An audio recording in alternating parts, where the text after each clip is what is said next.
지난 영상까지 우리는 컴퓨팅 사고의 핵심 개념에 대해 알아보았습니다. 이번 영상에서는 그 중에서 추상화의 개념에 대해 좀 더 자세히 알아보겠습니다. 계속해서 강의 영상을 받아보실 분은 지금 구독해 주시면 감사하겠습니다. 추상화란 문제에서 핵심적인 부분을 찾아 집중하는 것을 의미합니다. 문제 해결을 위해서 전체적이고 포괄적인 부분을 먼저 찾아 그것을 차례대로 구체화합니다. 이때 전체적이고 포괄적인 내용을 찾아 구체화하는 과정이 추상화입니다. 추상화라는 말 자체는 생소하지만 우리가 평소에 많이 하던 사고 기법입니다. 암기 위주의 시험을 위해서는 책의 전반적인 내용을 읽고 공부한 뒤 그 중에서 핵심적인 부분을 찾아 집중적으로 읽고 정리하게 됩니다. 이러한 작업이 바로 추상화인 것입니다. 소설과 같은 책을 읽고 줄거리를 요약할 때 중심적인 내용, 핵심적인 내용만 남기고 세부적인 내용이나 중요하지 않은 내용을 제외하는 사고가 바로 추상화인 것입니다. 영화를 보고 나서 자신의 감상을 간단하게 표현하는 것, 학교 발표 과제에서 주어진 특정 주제에 대해 깊이 연구하고 10분 이내로 요약하여 발표하는 것, 주말에 가족들과 또는 친구들과 놀러 가기 위해 관광지에서 부수적인 장소는 제외하고 꼭 가야 할 곳을 선정하여 구체적인 일정을 수립하는 것 등은 모두 우리 주변에서 흔히 경험할 수 있는 추상화입니다. 앞서 언급한 것과 같이 이야기를 줄여서 표현하는 것도 추상화의 한 방법입니다. 어제 본 영화의 줄거리를 이야기하는 사람들 중에는 긴 영화의 내용을 모두 본 것 같은 느낌이 들게 짧게 요약해서 정리하는 경우가 있습니다. 또는 뭔가 열심히 설명을 하는데 무슨 내용인지 이해가 안 되는 경우도 있죠. 이것은 바로 추상화의 능력 차이라고 볼 수 있겠습니다. 영화 제작 단계에서 사용하는 로그라인도 추상화입니다.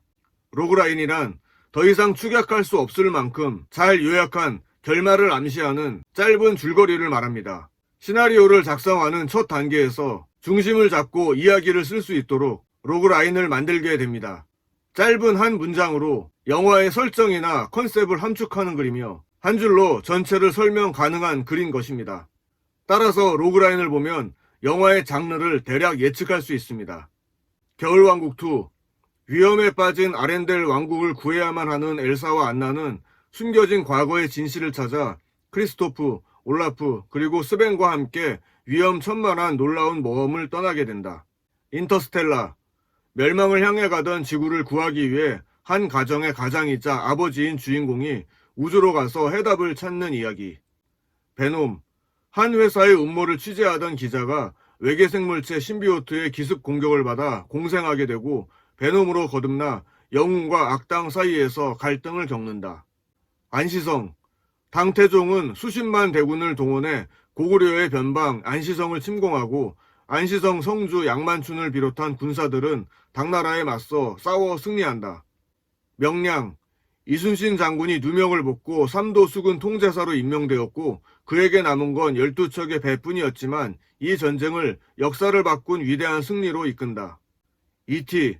지구에 불시착한 외계인들을 만난 동심 가득한 아이들이 추격하는 정부 요원을 따돌리고 무사히 외계인을 탈출시키는 이야기. 이상으로 영화 몇 편의 로그라인을 살펴보았습니다.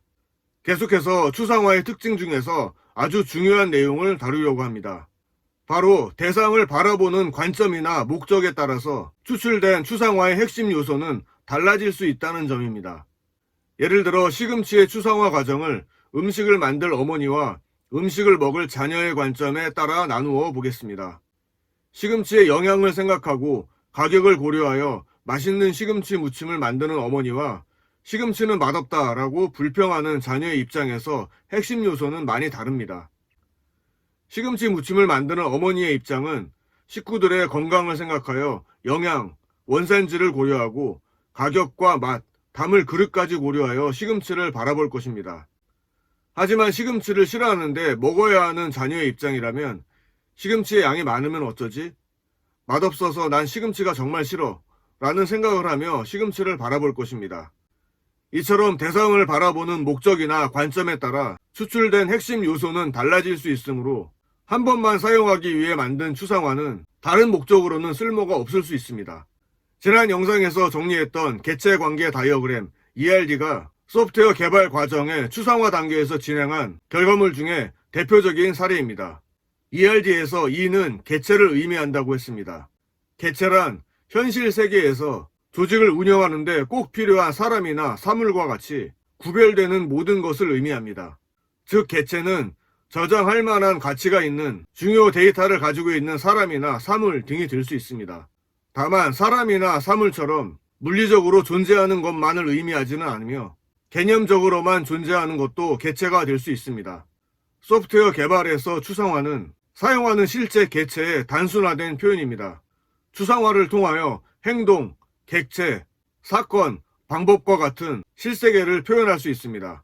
복잡한 현상을 단순하게 표현하여 본질적인 부분에 집중할 수 있도록 만드는 강력한 방법이 바로 추상화인 것입니다.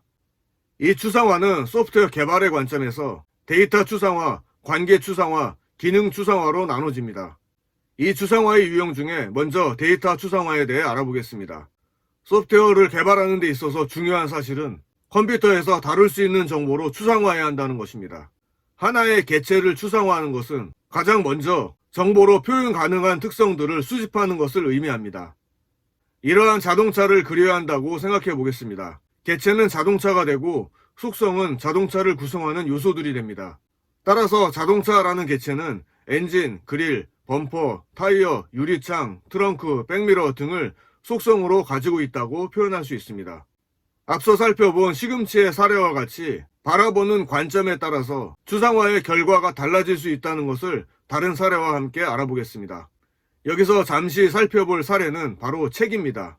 도서관 사서 관점의 추상화 결과와 인터넷 서점 운영자 관점의 추상화 결과는 많이 다릅니다. 도서관 사서를 위한 소프트웨어를 개발하는 경우를 생각해 보겠습니다. 먼저 책이라는 개체의 특성을 작성해 보아야겠습니다. 제목, 저자, ISBN, 책 사이즈, 추천글, 표지 그림, 가격 등이 책의 특성이 될 수 있습니다. 이러한 특성 중에서 도서관 사서에게 필요한 책의 특성은 제목, 저자, ISBN으로 추출할 수 있고 추천글이나 표지 그림, 가격은 큰 관련이 없다고 할 수 있습니다. 하지만 인터넷 서점 운영자의 관점은 다릅니다. 인터넷 서점을 위해 책을 추상화하는 경우 배송기간, 가격, 책의 제목, 저자, ISBN, 출판사 등을 포함시킬 수 있습니다. 이 중에서는 도서관 사서를 위한 추상화와 인터넷 서점 운영자를 위한 추상화에는 물론 동일한 속성도 있지만 서로 다른 속성을 추상화 결과에 포함시키기도 한 것을 알 수 있습니다. 책의 추상화에 대해서는 잠시 뒤에 한 번 더 알아보기로 하고요. 이번에는 학생증을 추상화해 보겠습니다. 학생증은 학생이라는 개체 중에서 학생증의 용도에 맞게 속성을 추출하여 만든 증명이라고 할 수 있습니다.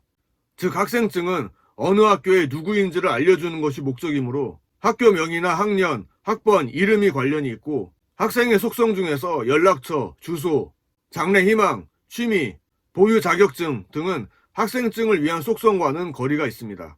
그리고 여기서 하나만 더 생각해보면 학년은 1년마다 갱신되기 때문에 학생증에 학년을 넣으면 1년밖에 사용할 수 없습니다.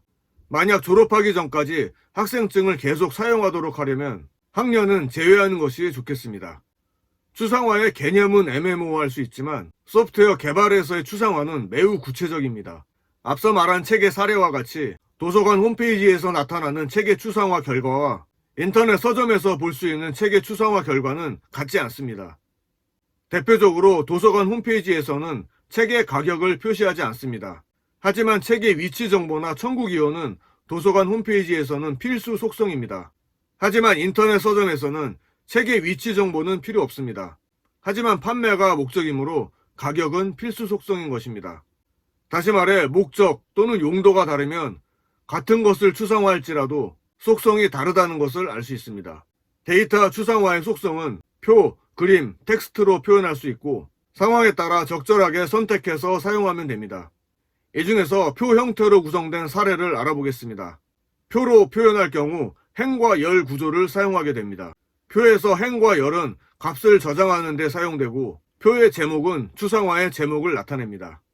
예를 들어 이 사례와 같이 영화를 데이터 추상화로 정의할 때 추상화의 제목은 영화가 되고 목적에 따라 요구하는 정보가 달라지기 때문에 데이터 추상화를 사용하는 대상을 명시하면 도움이 됩니다.